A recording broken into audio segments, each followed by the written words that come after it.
Hey, Hi, Naisha, how are you? good, thanks. How are you doing? Great. Hi from Cape Town.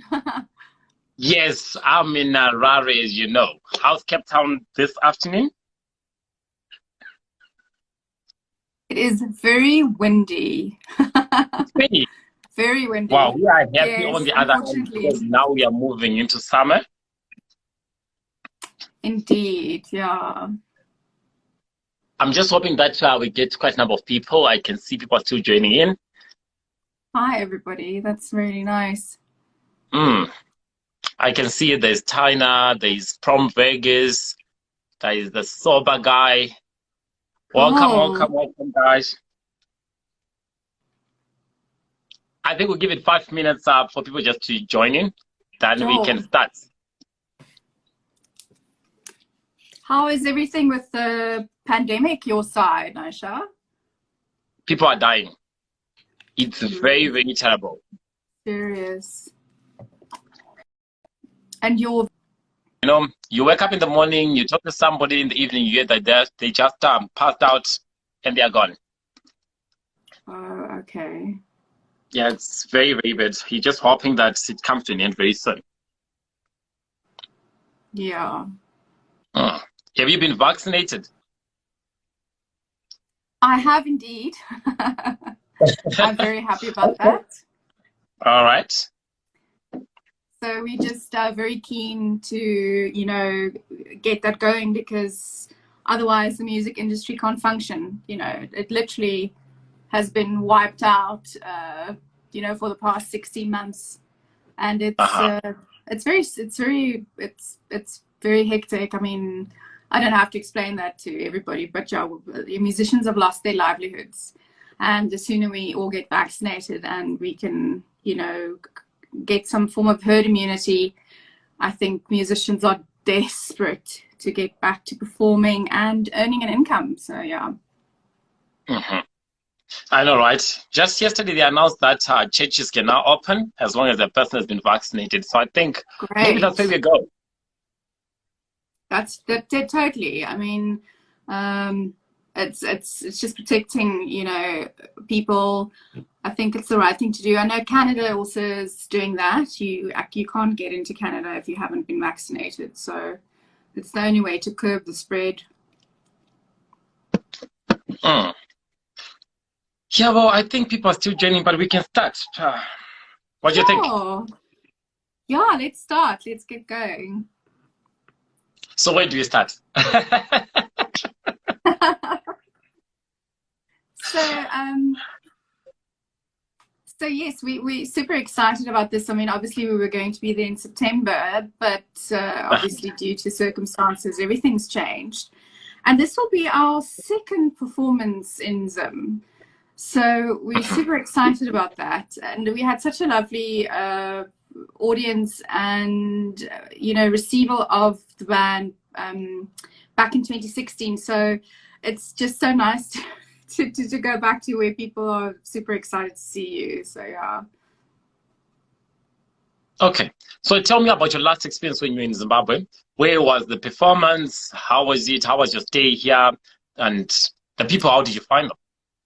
Yeah, so we were part of the Harare Festival, the Haifa Orange Nation? Festival. Sorry, the Yeah. Haifa Festival, and Yes. we actually had a slot literally on the last evening, which was build up to the whole, from the whole festival, and it was in a lovely amphitheater. I can't remember the school. I think it's St. George's or something school. I can't remember exactly the school Yes, in name. Georgia.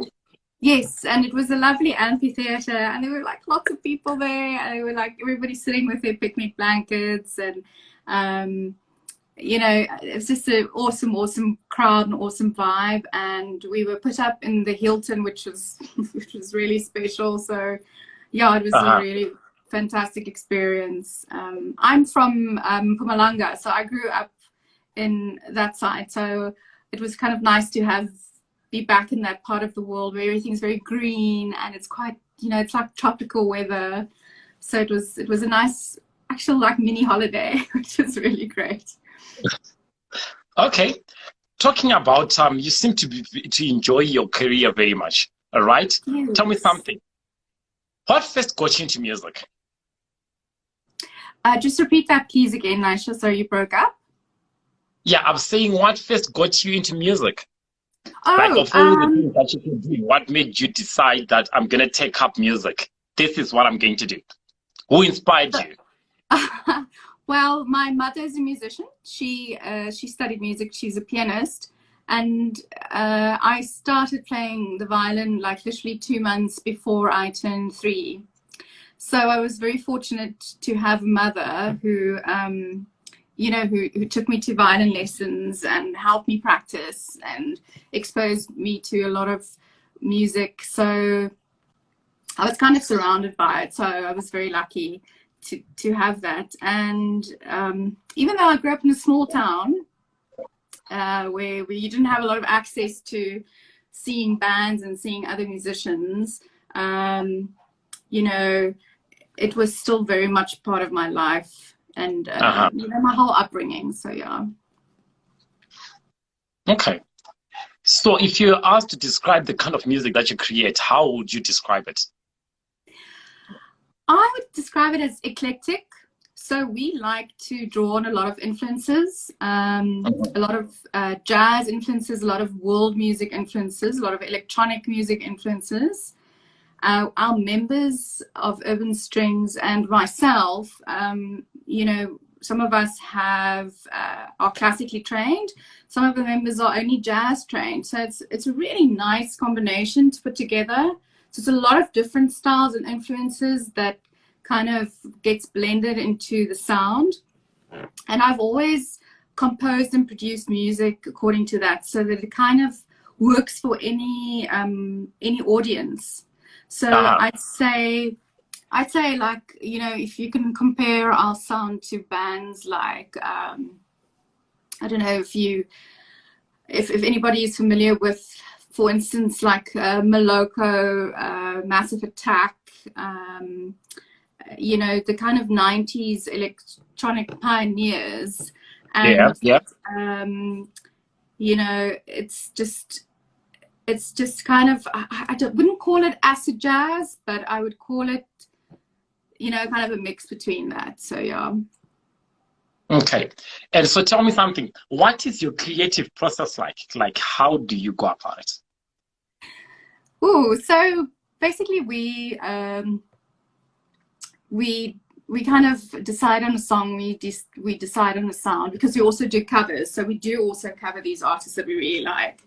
And basically I'll come up with a bass track. I'll program it in Logic, and I'll put it together, and then we'll get together and we'll brainstorm, and each instrument will kind of come up with a riff for, you know, their part. We'll do like the verse, chorus, you know, and we'll always leave room for some solos and improvisation, which obviously brings in the jazz influences, which is really cool.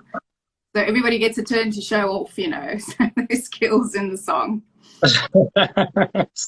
All right. So tell me something. You mentioned something about your last performance in Zimbabwe, your last trip to Zim, and you really enjoyed it and all that. Well, let me just ask this question. Do you know any artists from Zimbabwe? You know what? I loved, I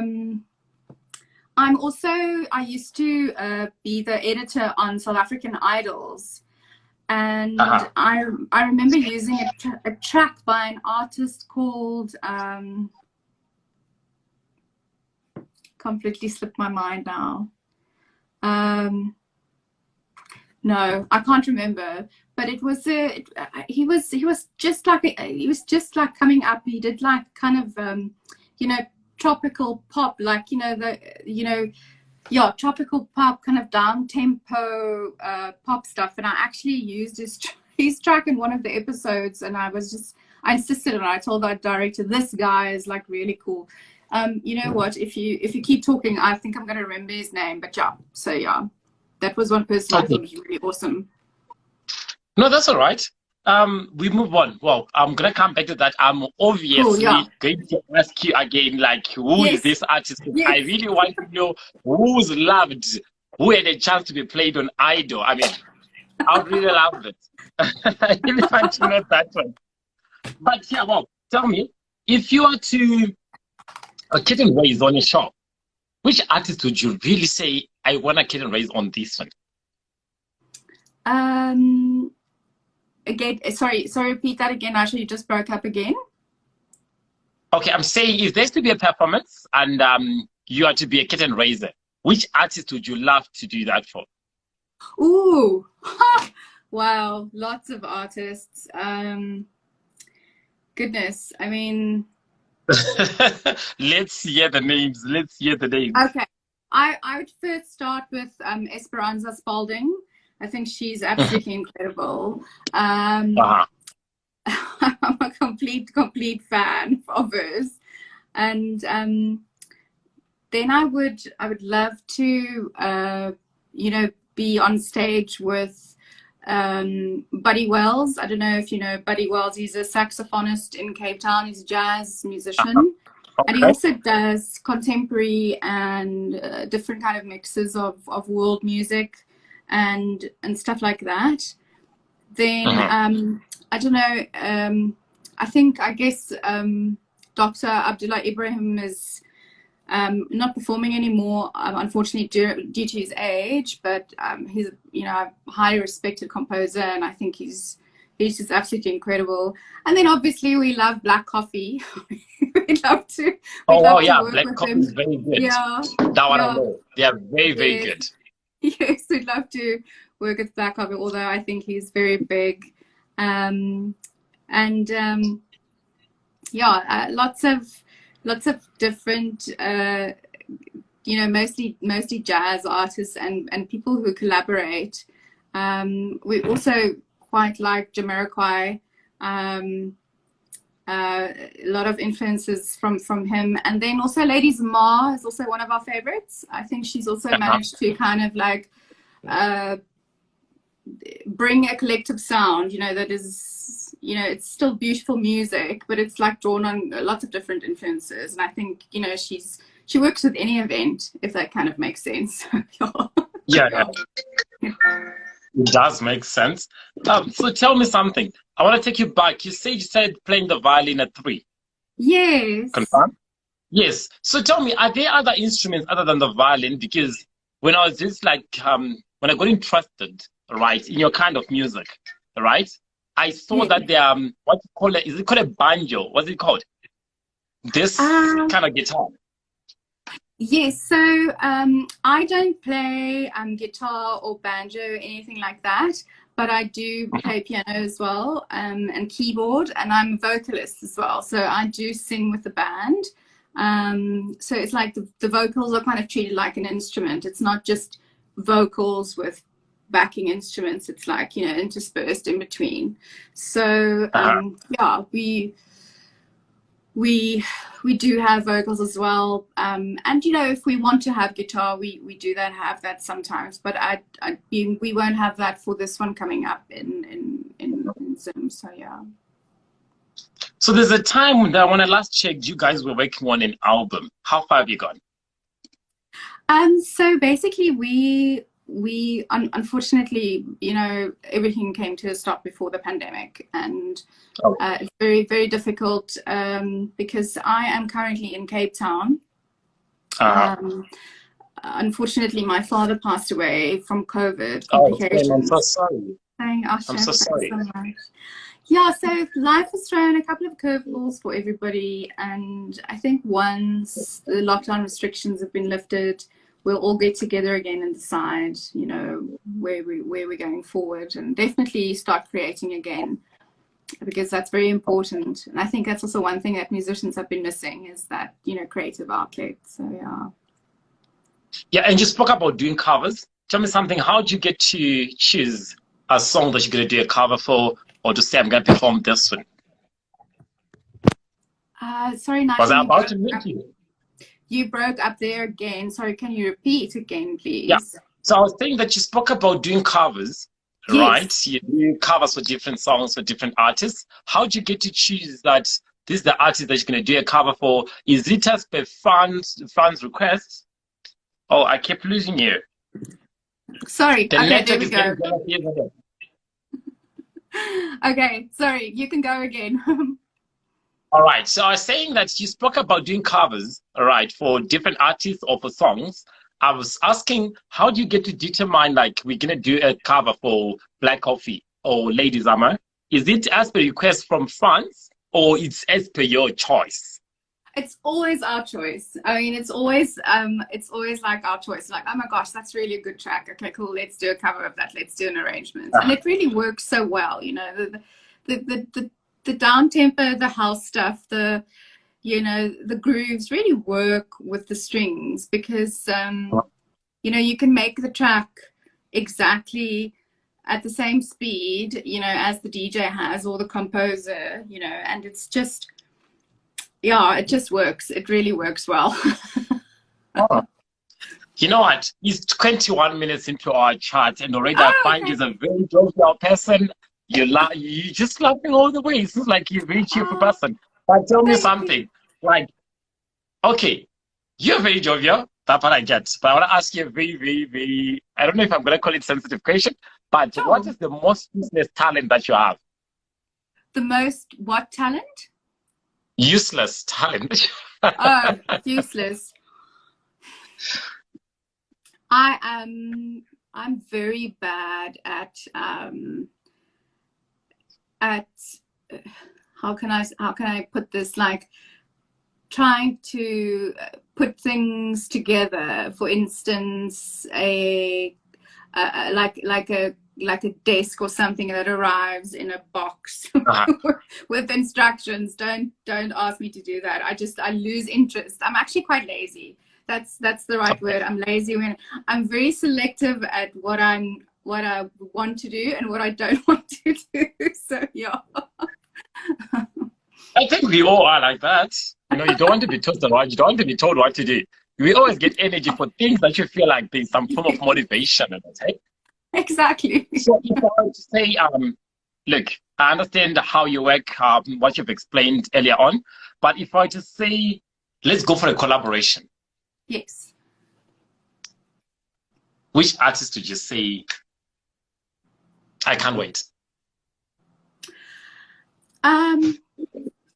You know what? I think the ones that we've mentioned are really cool, and we would definitely like to work with them. But you know what? I've always wanted to do a collaboration with Trezor. I think he's got such an incredible story, and he just writes really beautiful songs. So definitely, I think Trezor with his string section, I think that's kind of like a vibe. I think that would be very cool.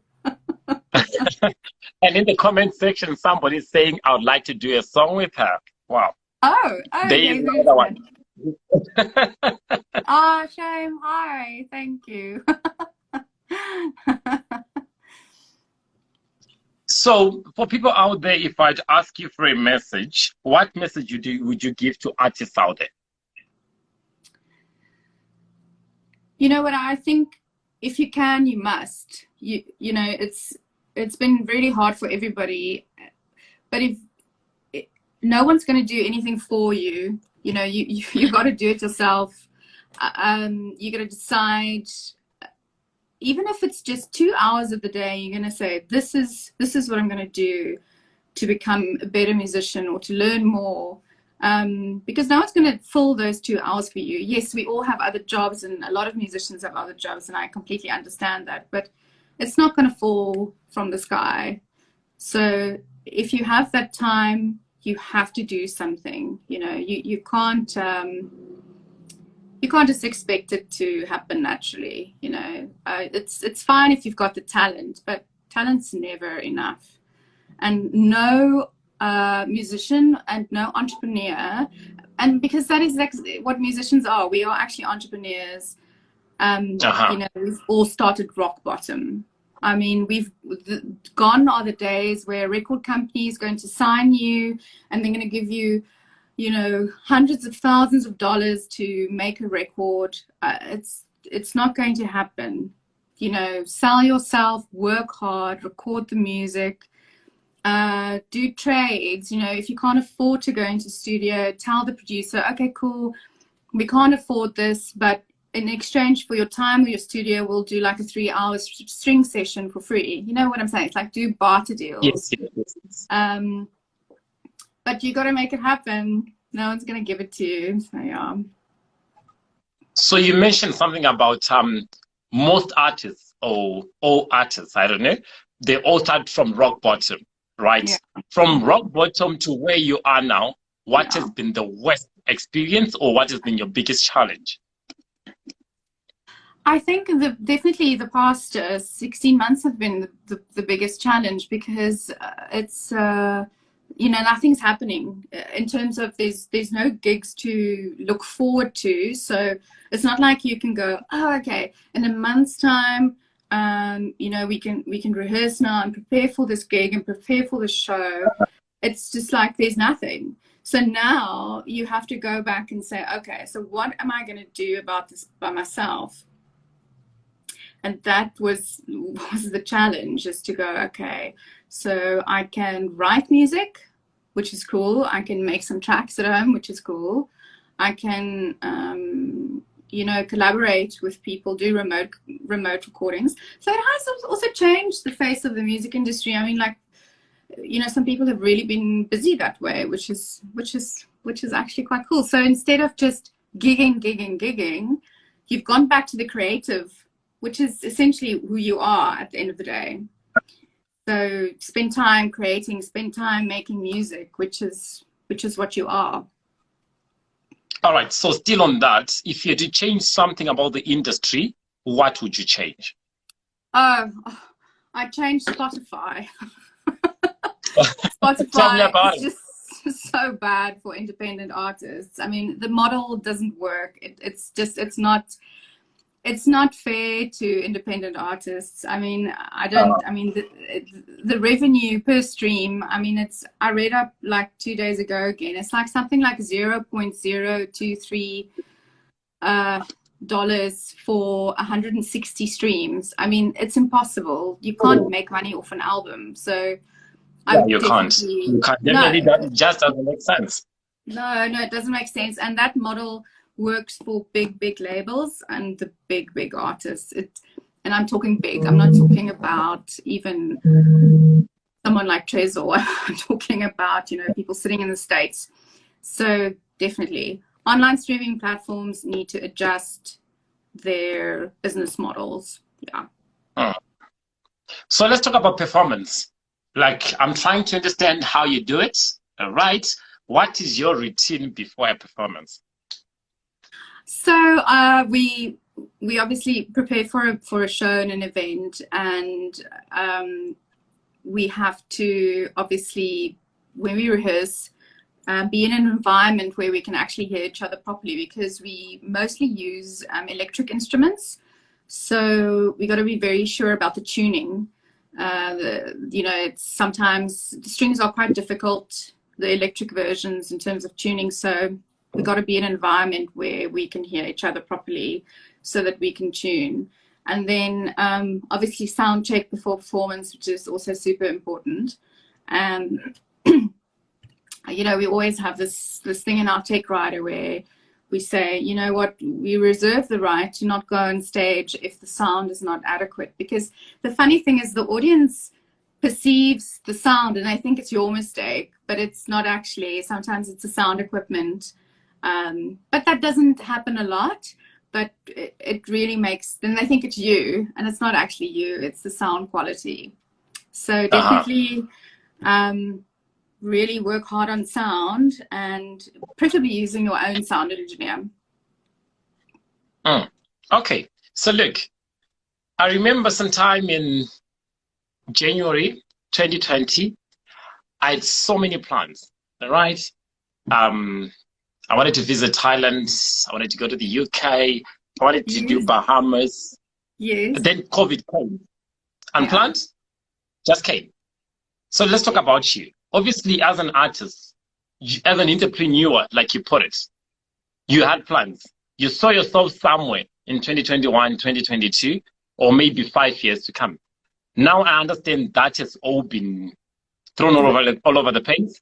So in the next 5 years, I understand this is a new vision altogether. After all this has happened, where do you see yourself? I would really love Urban Strings and myself to be able to just, you know, build on a very uniquely South African brand, you know, and I think we have already managed to do that. I mean, it's a very unique concept, and I love South Africa. I absolutely love this country. I think, you know, there's so many places I haven't seen yet, and I would love us to perform and take our music to all those spaces that we haven't been able to go to, which I think is really important. And it's despite the beauty, you know, that we are surrounded with, I think, you know, people are so hungry for new and interesting sounds, you know. So for someone like us, our sound might sound, no, but it's regular because we always do it, but it might sound completely different to someone else. So we would love to reach very much a wider audience all across South Africa and hopefully Africa as well. Okay, so tell me, I understand, you know, people who are into arts, right? It's never easy to balance your image, family, your social life, everything else. How do you balance it?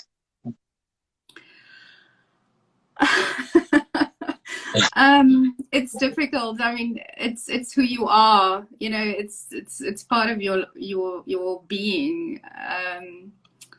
I'm quite good at not taking any more emails or phone calls after 6 at night. So I'm like, sorry, if there's an inquiry, I'll deal with it tomorrow. Because I wish I was you. One notification, I'm back on my laptop, I'm back on my phone. Just one. I'm telling you, you're laughing. I think it's a bad thing because I struggle, right? Sometimes, you know, people think I'm rude because you will never find me looking at you like this and saying, I'm listening to you. No, we are talking. I'm busy on my phone checking what's happening, what's new. I wish if I were you. Yes, I mean that's you know, that's our lives. You know, we are distracted, and also, you know, you've got to follow up on any opportunity. I totally get that. I mean, you know, if there's a very big client phoning me at 8, I'll answer it. But I also believe in downtime. And, you know, I think we are so overstimulated all the time, and it just causes, you know, sleeplessness and anxiety, and so you got to take care of yourself. So. But I think my friends and my family completely understand that I'm a musician and that's how it's always going to be. So I don't separate, let me say that, my life from that and say, oh no, I've got a different hat on and this is me now, and that's like, you know, home Laura, and that's like friendship Laura. It's like I'm the same person all the time. So yeah. Yeah, well, so let's talk about superstition. Yes. I don't like water. I don't like water. So each time I see somebody drinking water, I actually admire them. It's one thing that I rarely take water. I drink about 3 liters of water every day. Wow. Yes, I before the pandemic, I used to often practice Bikram yoga. So it's in a heated room, so you sweat quite a lot, and so it became a thing. I had to drink 3 liters of water. So that is part of my daily routine. Wow. Yeah. I wish I were you. Babo, I was talking about superstition. Do you follow any superstitions? No, I don't. I'm very much, I've got my feet on the ground. I believe that what you put out, you're going to get back. That's how the world works. And even if, you know, something really bad happens to you, it's also up to you how you want to interpret it. You know, you know, you can handle it in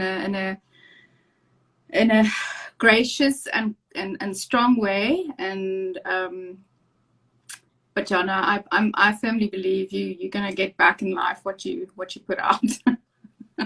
All right, that makes sense. So, say we spoke about the pandemic and how much it affected you guys as artists, right? So, let's say we have closed that door.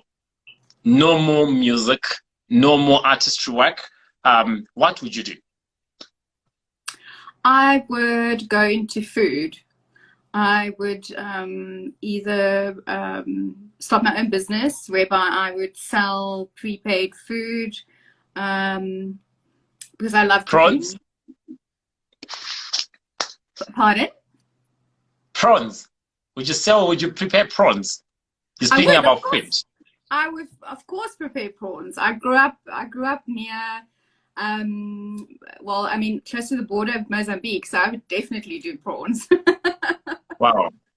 Those are my favorites. So make sure when you start that business, you'll be sending me a lot of them prawns. Really? Really? That's my favorite food. Oh, okay. Oh. So do you have any piece that you'd like to perform for me and the people watching? You know what, Naisha, unfortunately, I'm staying with my mom this weekend, so I don't have any of my instruments here. If you, you're going to say instruments. Yeah, I'm in my in her guest bedroom, so yeah, sorry. Sorry. No, that's all right. That's all right. We still have got much more time. Maybe next week we can always do this again. Okay, great. Yeah. So, well, I've asked you most of the questions that I wanted to ask you. All right, maybe this random question that just came through. Considering that you are a very jovial person, you believe so much in what you give in is what you get back. Definitely not my network. It's the Capital network. There we go. Can you repeat that again? Sorry. Yeah. So I was saying that considering that you're a very jovial person, you're a person who believes that you're so set on that what you give is what you get back, stuff like that. I want to ask you this question. What is the most, how do I put this? It's just a random question that came to me. What's the most trouble that you've ever gotten into? Ooh. The most trouble. Oh. Yeah, that's. Ooh.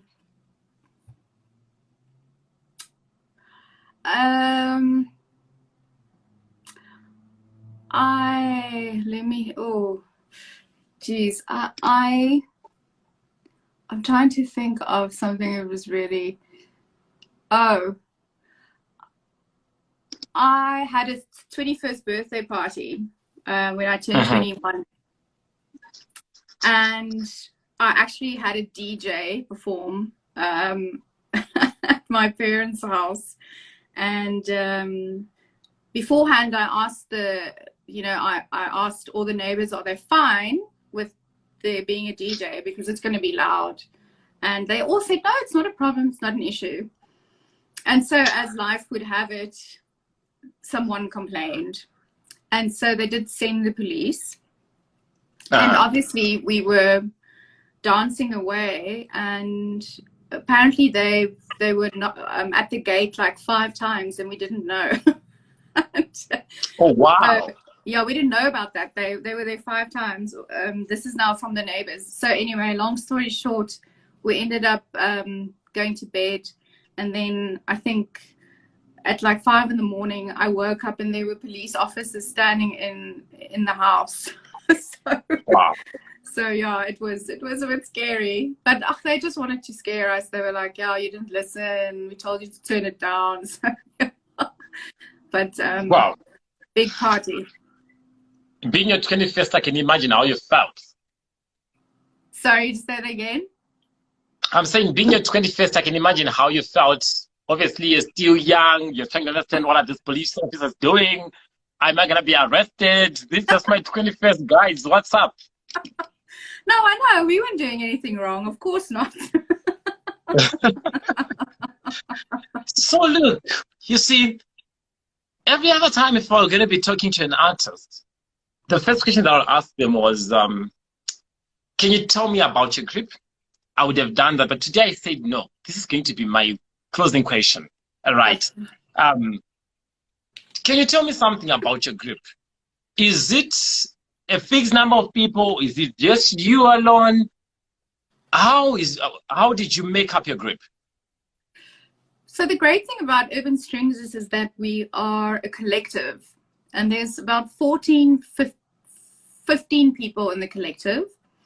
And I wanted to put something together whereby we could kind of change. So for the big shows, you know, we can have 15 people on stage. For medium show, we can have 6 people on stage. For a small wedding, we can have only 2 people. So that is why I put it together like that.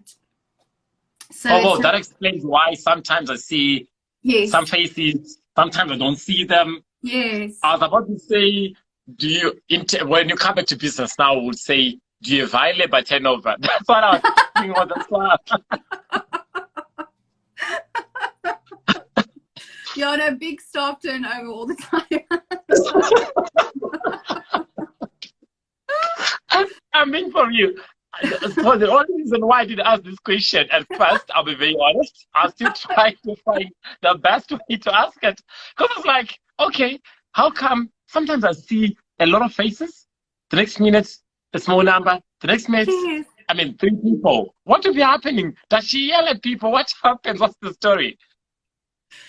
You see, that is the great thing about Urban Strings. So, you know, sometimes people just want like a background act. You know, they would just want like 3 people playing acoustic music, and you know, we can do that. And then the next time, you know, we can be on the Idol stage and we like 6 people, you know, and it's like a big sound and it's like electronic music, and it's just like always been my dream, and it has turned out like that. So yeah. Oh, then let me take you back, all the way back to the top. Yes. You said you started playing the violin at 3, right? Yes. I understand at 3, maybe you're still going to school, but you knew how to, well, you just started going to school, maybe you're in preschool. Then you started knowing how to play the violin. Yes. Yes. Yeah. So what then made you stick to music? Not farming, not maybe teaching or something? You know what, it's just something that is, you can't live without. You know, I don't know how to be someone else without doing music, if that makes sense. I mean, it's just, it was the most natural thing to do. Okay.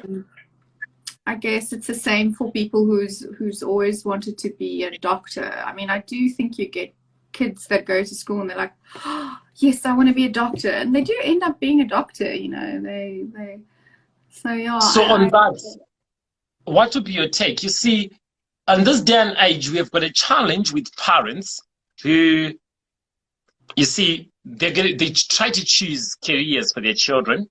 To say, you're supposed to be an accountant, you're supposed to be a teacher, you're supposed to be a nurse. But I mean, what's your take on that? I think that in Africa we are very fortunate, and I see this as fortunate. I don't see this as